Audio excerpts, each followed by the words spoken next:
Il a été honoré par le roi d'Espagne en personne et côtoyé la reine Laetitia qui portait certaines de ses créations. Sur le podium, le top modèle comme Kate Moss prenait volontiers la pose avec lui.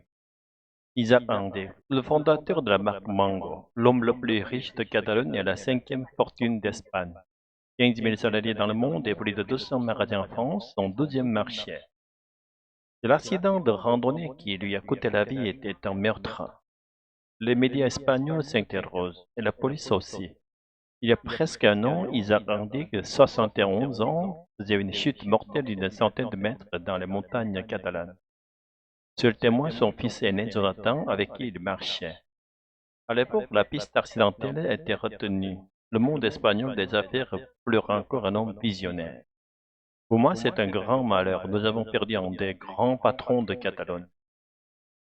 Les coups de théâtre. Selon la presse espagnole, la police aurait requalifié son enquête en possible homicide. Et Jonathan Hendricks serait suspecté du meurtre de son père après des incohérences dans ses déclarations. Jonathan Hendricks occupait divers postes de responsabilité au sein de Mango, mais ce n'est pas un secret, il avait avec son père de profondes différences sur la gestion de l'empire familial. Sur les plateaux de télévision, les commentateurs décortiquent aujourd'hui les relations au sein de la dynastie Mango, un fait divers qui mêle l'argent, pouvoir et soupçon, de quoi passionner l'Espagne dans l'attente des conclusions de l'enquête. Un livre face à l'ICE, la police de l'immigration. Les agents lui courent après dans les rues de Chicago. Il slalom et d'un coup de pédale parvient à leur filer entre les doigts. Cette vidéo est devenue virale comme l'un des rares exemples où ICE a laissé échapper sa proie. Sous les ordres de Donald Trump, la chasse à l'homme, ou plutôt aux hommes, est ouverte. Qu'importe le casier judiciaire, toute personne en situation irrégulière est traquée pour être expulsée, quelle que soit l'heure ou le lieu. Quand nous arrivons sur ce parking à Chicago, une descente vient juste de se produire. C'était le chaos, ça s'est passé en à peine quelques secondes. Ils ont essayé de fuir, mais ils ont tous été attrapés. Alors qu'ils s'apprêtaient à aller travailler, 20 migrants ont été emmenés malgré les protestations des riverains. Des interventions éclairent sur les lieux de travail. Des employés de supermarché mis à terre et menottés par des agents civils. De nombreux livreurs sans papier ont été arrêtés en pleine nuit et en pleine course. À Washington, les rares personnes rencontrées par France Télévisions se font discrètes. On a la peur au ventre parce que n'importe quel moment, ils peuvent nous attraper. Et Donald Trump a annulé son visa comme tant d'autres. Je ne devrais pas avoir à courir car je ne suis pas une délinquante.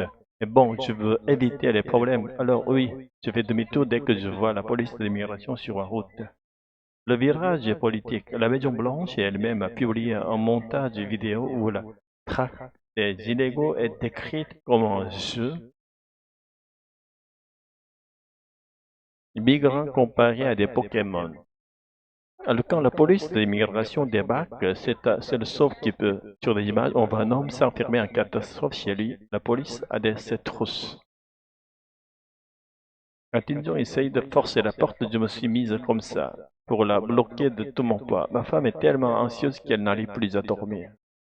Certaines ne sortent plus que pour emmener leurs enfants à l'école, mais là encore, la ICE les attend. Cet homme est marié avec une américaine permanente.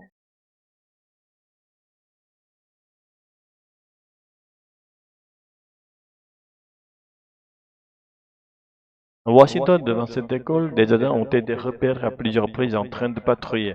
Alors les parents en situation illégale n'osent plus accompagner leurs enfants jusqu'au portail. J'ai peur, j'ai regardé un peu partout dans la rue autour de moi. Mes enfants aussi sont effrayés pour moi. À chaque fois que je les laisse partir, ils me disent fais attention à ta maman. La solidarité s'organise.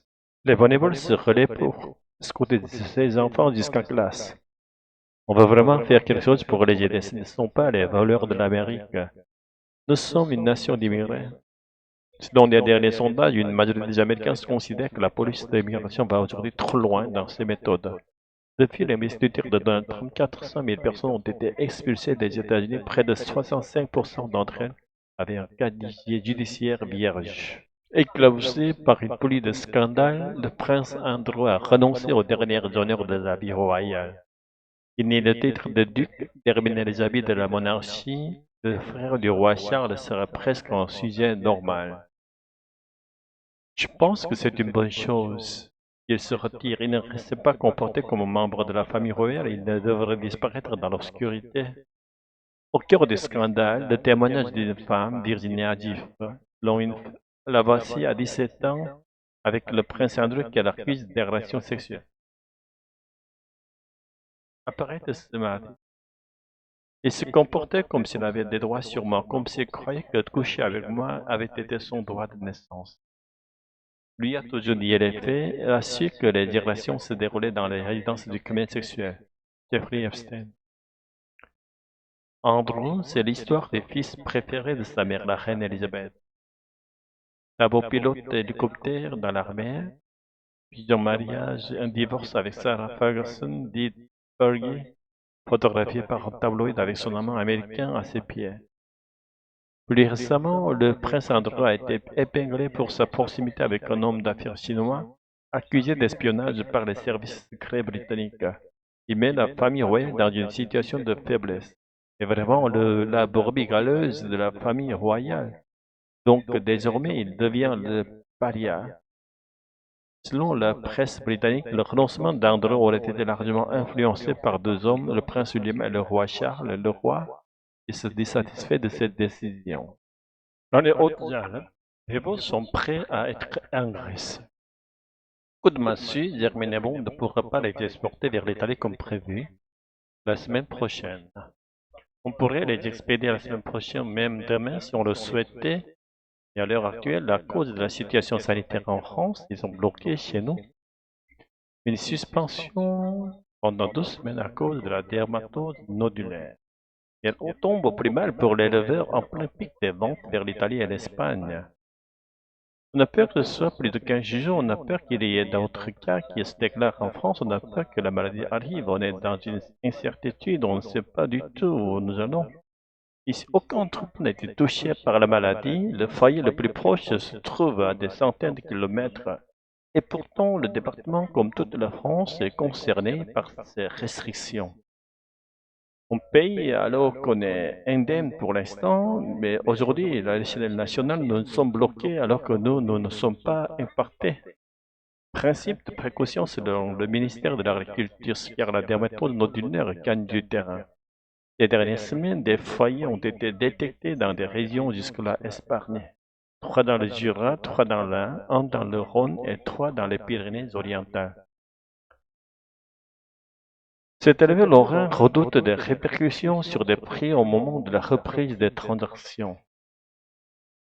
On sait qu'il va y avoir trop de vols à une seule date. Le risque, c'est qu'il y ait une baisse des prix, qu'il y ait une pression élevée responsable sanitaire.